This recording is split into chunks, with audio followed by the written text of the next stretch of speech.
Nah, Islam itu diberikan definisi oleh Syekh Muhammad bin Abdul Wahhab di dalam kitabnya Al-Usul Ats-Tsalatsa, yaitu yang dikatakan Islam al-istislamu lillahi bitauhid wal inqiyadu lahu bitta'ah wal bara'atu minasyirki wa ahli. Islam itu adalah agama tauhid, menyerah diri kepada Allah dengan tauhid. Jadi Islam itu menyerah diri kepada Allah dengan tauhid. Wal inqiyadu lahu bitta'ah, tunduk dan patuh kepada Allah dengan ketaatan.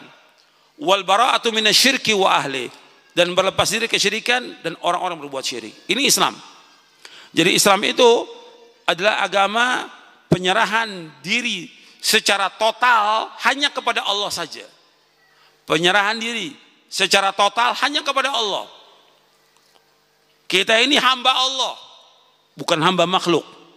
Makanya ketika orang itu masuk dalam agama Islam, dia adalah orang yang merdeka dari perbudakan siapa? Dari perbudakan seluruh manusia, dari seluruh makhluk. Dia hanya menjadi budak Allah, dia beribadah kepada Allah. Dengan apa? Dengan seluruh puncak kecintaan hanya kepada Allah dan puncak kehinaan hanya kepada Allah. Kata Ibnu Qayyim bahwa ibadah itu ghayatul hubbi ma'a ghayatil dhul, bahwa kita ibadah kepada Allah dengan setinggi-tinggi puncaknya kecintaan hanya kepada Allah dan puncaknya penghinaan hanya kepada Allah. Makanya seseorang itu dikatakan dekat dengan Allah dan paling dekat kepada Allah di saat apa? Di saat apa? Sujud. Betul-betul dia menghinakan diri hanya kepada Allah. Makanya hak ruku dan sujud hak siapa? Hak Allah. Nggak boleh diserahkan kepada yang lain. Allah berfirman, wa annal masajida fala tad'u ma'allahi ahada, bahwa masjid itu milik Allah, nggak boleh orang berbuat syirik di dalamnya. Masjid yang pertama maknanya tempat ibadah, nggak boleh orang berbuat syirik padanya. Makanya nggak boleh ada masjid yang ada kuburnya, nggak boleh dalam Islam. Nggak akan bertemu dalam Islam masjid dengan kuburan, nggak akan bertemu.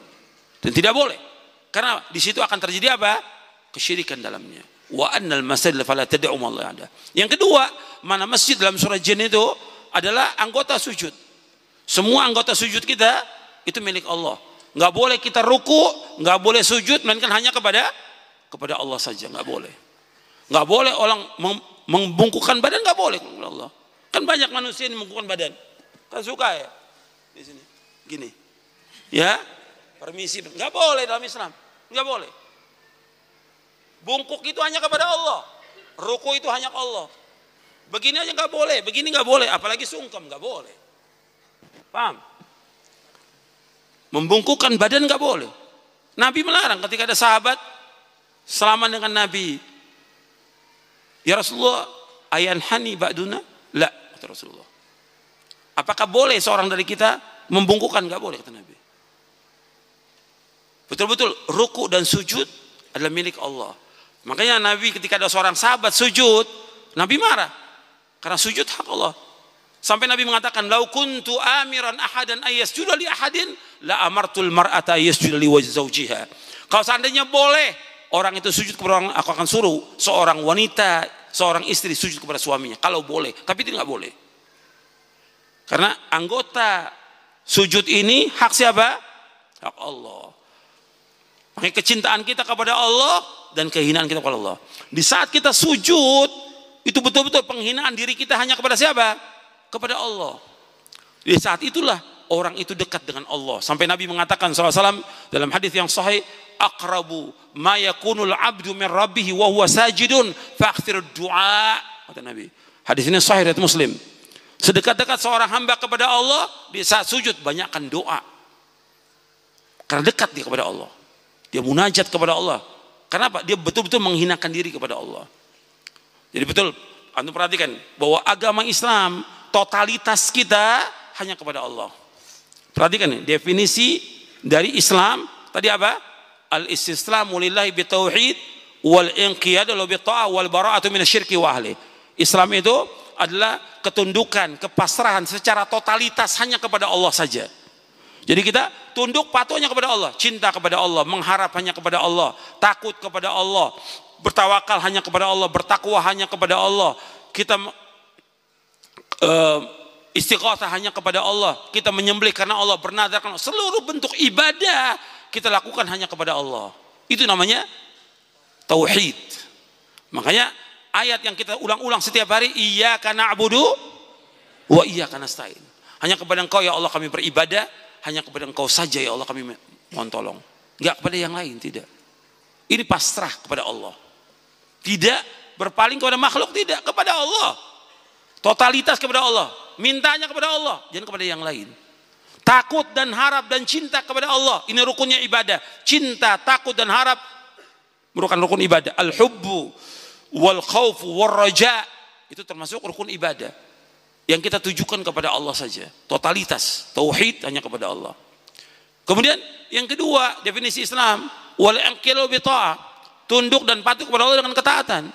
Kalau dia ngaku sebagai orang Islam, buktikan ketaatan dia kepada Allah. Dia melaksanakan syariat agama Islam ini, buktikan ketaatan dia kepada Allah, bukan ketaatan kepada manusia. Semua ketaatan sumbernya taat kepada Allah. Hatta taat kepada Rasul, ya taat kepada Allah. Makanya taat kepada Allah dengan taat kepada Rasulullah sallallahu alaihi wasallam, mutlak wajib taat. Ya ayyuhalladzina amanu atii'u Allah wa atii'ur Rasul. Baru wa ulul amri minkum, taat wahai orang beriman, taat kepada Allah dan taat kepada Rasul. Dan kalau kita taat kepada Rasul, itu jaminannya surga. Dan taat kepada Rasul berarti taat kepada Allah. Kemudian setelah itu yang ketiga apa? Wal bara'atu minasyirki wa ahli, berlepas diri dari kesyirikan dan orang berbuat syirik.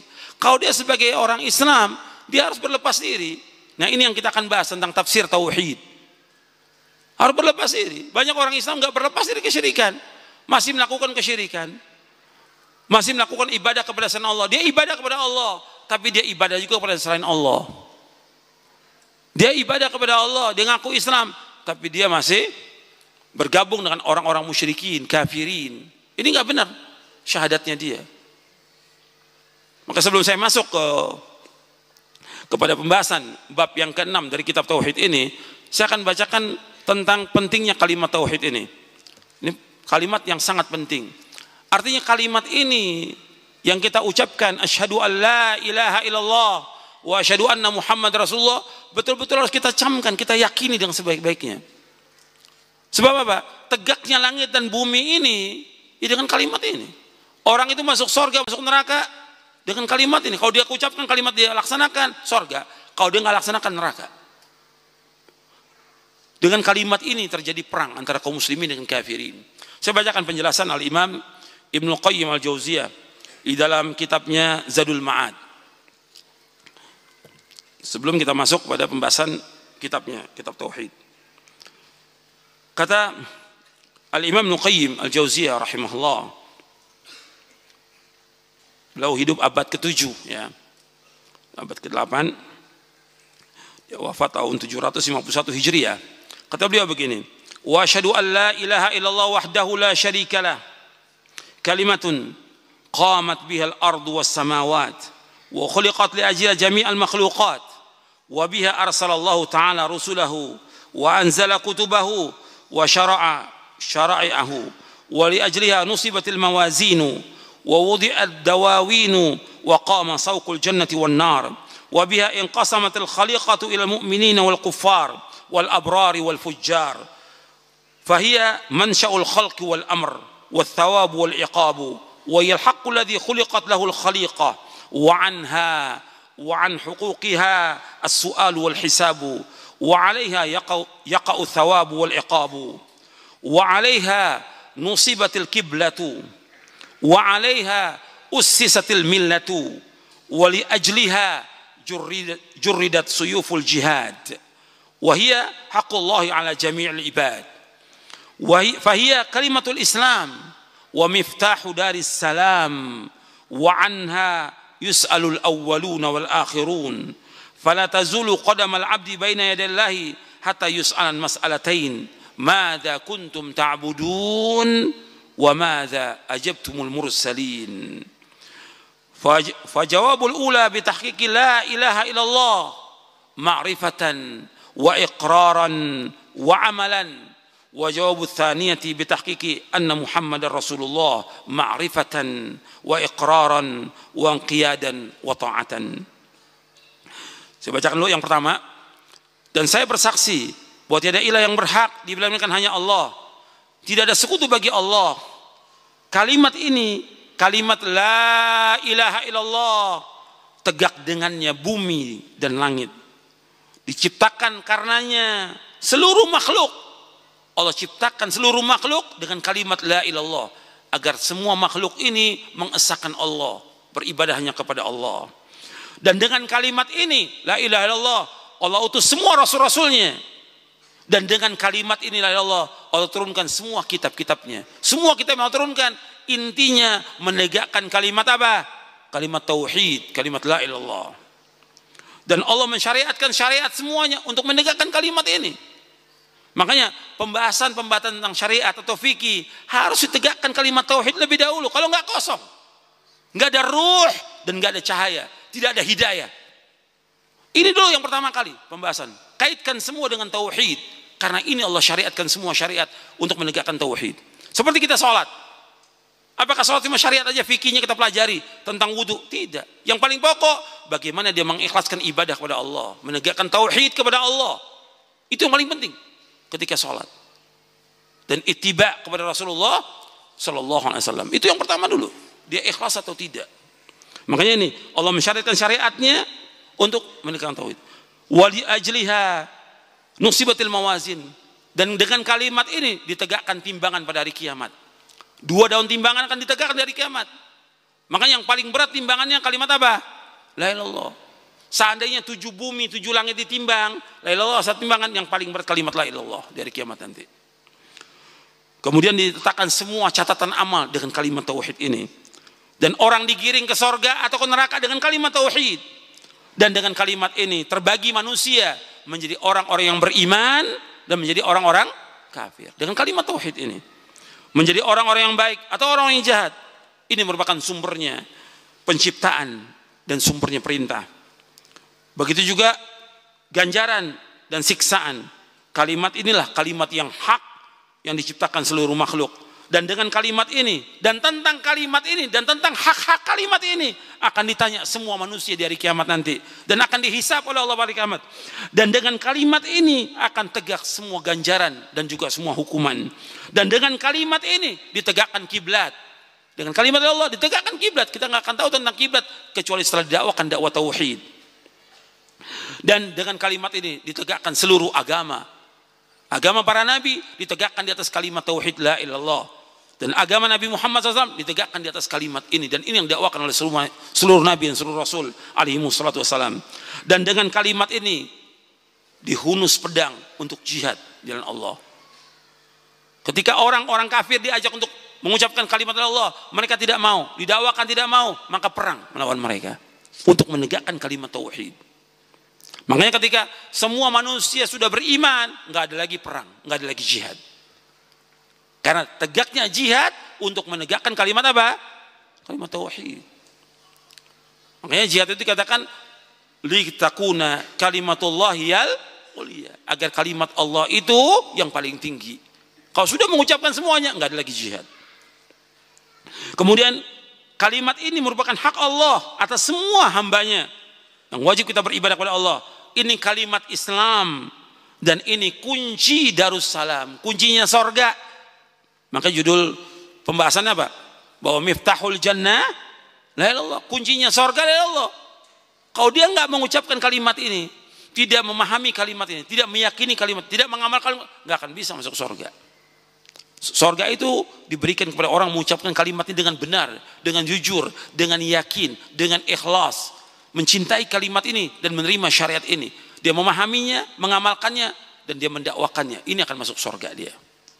Kemudian, dan dengan kalimat ini akan ditanya semuanya, dari makhluk yang pertama sampai makhluk yang terakhir, dan tidak akan bergeser kedua kaki seorang hamba di hadapan Allah sampai Allah tanyakan 2 masalah. Perhatikan, yang ditanyakan oleh Allah di hari kiamat 2 masalah. Yang pertama, madza kuntum ta'budun? Apa yang kalian sembah? Yang kedua, wa madza ajabtumul mursalin? Dan bagaimana kalian menjawab seruannya para rasul? Kata Ibnu Qayyim rahimahullah, fajawabul ula bitahqiqi la ilaha illallah ma'rifatan wa iqraran wa amalan. Jawaban yang pertama ketika Allah tanya apa yang kalian sembah, jawaban pertama dengan mewujudkan kalimat la ilaha illallah, dengan kita mengetahuinya, memahaminya, meyakininya, mengucapkannya dan mengamalkannya. Itu konsekuensi dari Allah. Wa jawabut tsaniyah, jawaban yang kedua yaitu wa madza ajabtul mursalin, yaitu dengan mewujudkan bitahqiqi anna Muhammad Rasulullah, dengan mewujudkan bahwasanya Muhammad adalah utusan Allah, ma'rifatan wa iqraran wa inqiyadan wa ta'atan, yaitu dengan mengetahui kalimat itu, kemudian mengikrarkannya, mentaatinya, tunduk kepadanya dan taat kepadanya, Nabi Muhammad sallallahu alaihi wasallam. Kemudian dilanjutkan oleh Al-Imam Al-Qayyim, wa asyhadu anna Muhammadan abduhu wa rasuluhu wa aminuhu ala wahyihi wa khiratu min khalqihi wa safiru bainahu wa baina ibadihi al-mab'utsu bid-dinil qawim wal manhajil mustaqim arsalahu Allah rahmatan lil alamin wa imaman lil muttaqin wa hujjatan alal khalaiq ajma'in arsalahu ala hini fatratin minar rusul fahada bihi إلى أقوم الطرق وأوضح السبل وافترض على العباد طاعته وتعزيره وتوقيره ومحبته والقيام بحقوقه وسد دون جنته الطرق فلن تفتح لأحد إلا من طريقه فشرح له صدره ورفع له ذكره ووضع عنه وزره وجعل الذلة والصغار على من خالف أمره. ففي المسند من حديث أبي منيب الجرشي عن عبد الله بن عمر رضي الله عنهما قال قال رسول الله صلى الله عليه وسلم بعثت بالسيف بين يدي الساعة حتى يعبد الله وحده لا شريك له وجعل رزقي تحت ذل رمحي وجعل الذلة والصغار على من خالف أمري ومن تشبه بقوم فهو منهم. Kata Al-Imam Ibnu Qayyim rahimahullah, kata beliau, dan aku bersaksi bahwasanya Muhammad hamba Allah dan utusannya, orang yang terpercaya terhadap wahyu yang Allah wahyukan kepadanya, orang yang terpilih dari seluruh makhluk, yang terpilih Nabi Muhammad SAW, dan merupakan utusan Allah untuk seluruh manusia yang Allah utus dengan agama yang lurus dan manhaj yang lurus. Allah utus sebagai rahmatan lil alamin, sebagai imam bagi orang-orang yang bertakwa dan sebagai hujjah atas seluruh makhluk ini. Allah utus ketika di masa kekosongan para rasul, Allah tunjuki dengannya manusia ke jalan yang paling lurus, ke jalan yang paling jelas, dan Allah wajibkan atas seluruh hamba untuk taat kepadanya, wajib untuk menolong Nabi Muhammad SAW, memuliakannya dan mencintainya dan melaksanakan hak-hak Nabi Muhammad SAW. Allah tutup semua pintu sorga kecuali dengan jalan Nabi Muhammad SAW. Artinya orang nggak akan mungkin masuk ke sorga kecuali dengan melalui perantaran siapa? Dengan jalannya Nabi Muhammad SAW. Artinya dia wajib mengikuti Nabi Muhammad SAW, wajib mentaati beliau, wajib mengikuti syariat beliau, wajib mengikuti hakikat yang dibawa oleh Nabi Muhammad SAW, baru orang itu bisa masuk sorga. Tanpa itu nggak akan bisa masuk sorga. Karena yang pertama kali membuka pintu sorga siapa? Nabi Muhammad SAW. Kata malaikat penjaganya, aku nggak boleh membuka kecuali engkau pertama kali. Dan aftali ahadin qablak, aku nggak akan buka sebelum siapapun juga. Yang pertama kali dibukakan pintu sorga untuk Nabi Muhammad Sallallahu Alaihi Wasallam. Jadi orang nggak akan masuk sorga kecuali dengan mengikuti syariat siapa? Nabi Muhammad SAW. Ketika orang tidak mengikuti syariat Nabi Muhammad, dia mengatakan punya syariat sendiri, tempatnya di mana? Neraka. Dia mengatakan wali, bukan wali Allah, tapi wali setan. Dan ini banyak yang seperti dia ngaku kiai, syekh atau habib atau yang lain. Dia mengatakan saya beda syariatnya dengan kalian. Saya ini nggak sholat. Karena apa? Saya makomnya lebih tinggi. Ini adalah wali-wali setan yang seperti ini. Wali setan. Nggak akan mungkin orang bisa masuk surga kecuali dengan mengikuti ittiba kepada siapa? Kepada Rasulullah SAW. Nggak ada syariat kecuali syariat yang dibawa oleh Nabi Muhammad SAW. Nggak ada hakikat kecuali hakikat yang dibawa oleh Nabi Muhammad SAW. Nggak ada tarekat kecuali tarekat yang dibawa oleh Nabi Muhammad SAW. Dan seorang akan masuk surga dan tidak akan mencapai keridhaan Allah kecuali dengan jalannya yang ditempuh oleh Nabi Muhammad SAW. Sekarang banyak orang bikin, ya macam-macam orang bikin, tapi semuanya bohong. semuanya dusta, kadzab semuanya. Bikin majelis ini, bikin majelis ini, sampai bikin majelis Rasulullah, majelis Rasulullah. Antum ikut Nabi atau tidak? Kalau ikut Nabi yang pertama kali dibahas apa? Tentang tauhid. Kalau antum masih ke kuburan, minta kepada kuburan, antum menghina Nabi Muhammad SAW. Karena yang paling keras melarang untuk minta kepada orang yang sudah mati siapa? Nabi Muhammad SAW.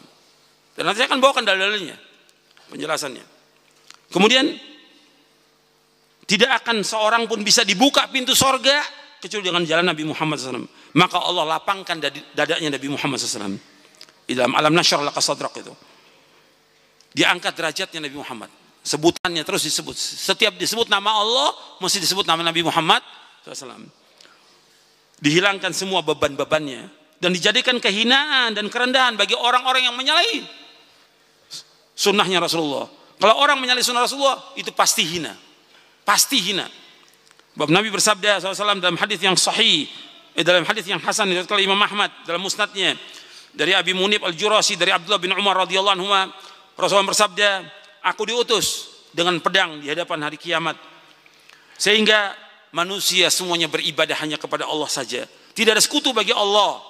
Dijadikan rezekiku di bawah naungan tombakku, dijadikan kerendahan dan kehinaan, dijadikan kehinaan dan kerendahan kepada orang-orang yang menyalahi perintahku, dan barang siapa menyerupai satu kaum maka ia termasuk golongan mereka.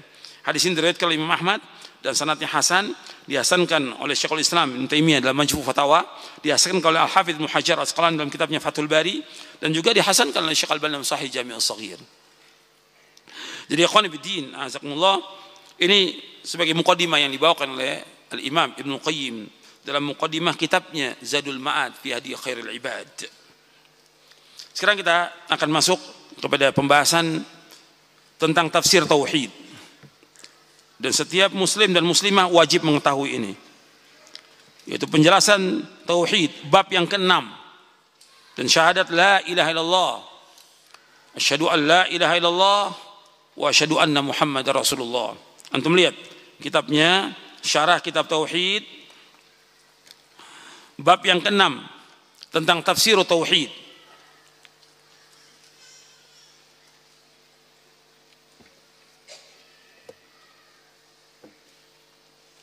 Ini pemahaman ini harus benar ya. Pemahaman ini nggak boleh salah. Kalau salah berbahaya ini.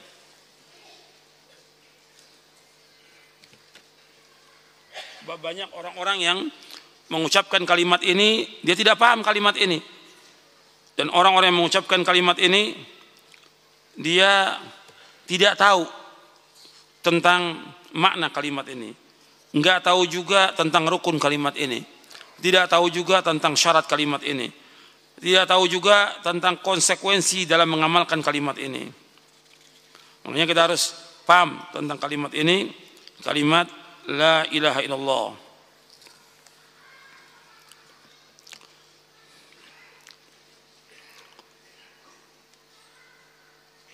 Dalam bab ini akan diterangkan dan dijelaskan lebih dalam tentang makna dan kalimat la ilaha illallah. Karena ayat yang akan dibawakan pada bab ini terdapat tambahan keterangan khususnya tentang makna dan kandungan kalimat tauhid.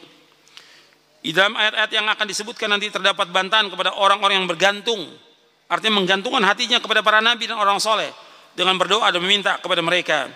Karena sababun nuzul, sebab turunnya sebagian ayat ini berkaitan dengan orang-orang yang menyembah para nabi dan orang-orang soleh. Kita bahas yang pertama tentang ayat ini. Allah berfirman dalam surah Al-Isra, surah 17 di ayat 57. Ulaika alladziina yad'una yabtaghuna ila rabbihimul wasilata ayyuhum aqrabu wa yarjuna rahmatah wa yakhafuna 'adzabah. Inna 'adzaba rabbika kana mahdhura. Orang-orang yang mereka seru itu, mereka sendiri mencari jalan kepada Rabb mereka. Siapa di antara mereka yang lebih dekat? Siapa di antara mereka yang lebih dekat kepada Allah? Mereka mengharapkan rahmatnya dan takut kepada adabnya. Sesungguhnya adab Rabbmu itu sesuatu yang harus ditakuti. Kata Ibnu Mas'ud ketika menjelaskan ayat ini, dahulu terdapat sekelompok manusia yang menyembah sekelompok jin. Ternyata jin-jin yang disembah tersebut masuk Islam, sedangkan mereka para penyembah jin tadi masih berpegang kepada agama mereka. Ini perbuatan syirik yang dilakukan oleh sebagian manusia. Dan pendapat-pendapat ini banyak lagi yang lain. Kalau disebutkan di sini orang menyembah jin, termasuk juga orang menyembah patung, menyembah pohon, menyembah batu, menyembah kubur. Menyembah kuburnya orang-orang soleh yang dianggap dia kiai atau wali atau habib atau yang lain. Mereka sembah. Mereka datang ke kubur mereka, mereka minta kepada mereka tentang hajatnya mereka. Allah menyebutkan mereka sendiri yang dikubur itu, kalau betul-betul mereka orang yang soleh yang dikubur itu, mereka semuanya mencari jalan kepada Allah. Mereka semuanya itu butuh kepada rahmat Allah. Mereka takut kepada azab Allah. Mereka mengharapkan rahmat Allah, takut kepada azabnya. Karena azab Allah wajib ditakuti. Jadi Anda perhatikan di sini, ketika ada orang-orang yang menyembah kepada selain Allah, apakah dia menyembah kubur? Apakah dia menyembah patung, pohon, matahari, bulan, atau menyembah kubur? Ini kaitannya di sini kaitan dengan manusia atau jin. Artinya kalau dia menyembah kubur orang-orang soleh, ada nggak orang menyembah kubur orang soleh? Ada apa tidak? Saya tanya lagi pada antum, jangan bengong, jangan tidur. Ada tidak orang menyembah kubur orang soleh? Ada atau tidak? Ada. Banyak atau tidak? Banyak. Masih jutaan orang menyembah. Perbuatan ini perbuatan syirik atau tidak? Syirkun akbar. Syirkun akbar.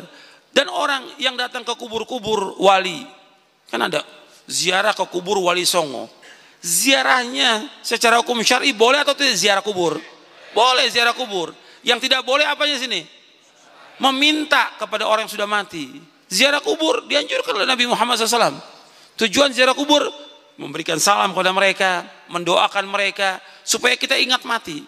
Tapi kalau ziarah kubur yang dilakukan oleh mereka dengan meminta-minta kepada mereka, ini menafikan kalimat la ilaha illallah. Karena perbuatannya syirik. Kalau dia sudah mengucapkan kalimat la ilaha illallah, berarti ada dua rukun di sini. Yang pertama rukunnya apa? Nafi. Yang kedua itsbat. Kan la ilaha illallah. La ilaha arti nafi. Nafian jami'a ma yu'badu min dunillah. Yang kedua itsbat, artinya itsbatul ibadah lillahi wahda. Yang pertama menafikan semua yang disembah selain Allah. Kita wajib mengingkari, wajib menolak, wajib membenci apa-apa yang disembah kepada selain Allah. Kita wajib mengingkari itu semuanya. Kemudian itsbat, menetapkan ibadah kepada Allah. Ketika dia sudah mengucapkan kalimat la ilaha illallah, kemudian dia masih ziarah ke kubur dengan minta kepada mereka, ini sudah membatalkan kalimat yang dia ucapkan. Kalimat apa? La ilallah. Bahwa kalau dia ucapkan kalimat ini, mestinya dia beribadah hanya kepada Allah. Dia menunjukkan seluruh bentuk ibadah itu hanya kepada Allah, nggak boleh kepada yang lain. Doa itu ibadah bukan? Ibadah. Istighatsah ibadah. Dan yang lain ibadah. Ketika dia palingkan kepada selain Allah, Allah nggak akan redho.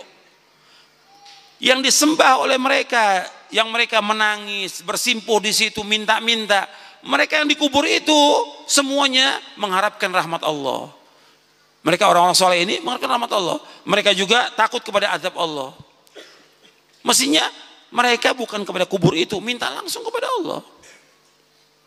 Makanya ketika mereka menyembah kepada selain Allah, Allah itu murka atau tidak? Murka. Sangat murka Allah. Ini perbuatan syirik. Antum bisa lihat bahwa ini istighatsah, doa kepada orang selain Allah yang mereka anggap sebagai wali. Ya. Ini perbuatan syirkun akbar. Saya akan bawakan penjelasan tentang syirik, yaitu istighatsah dan berdoa kepada selain Allah.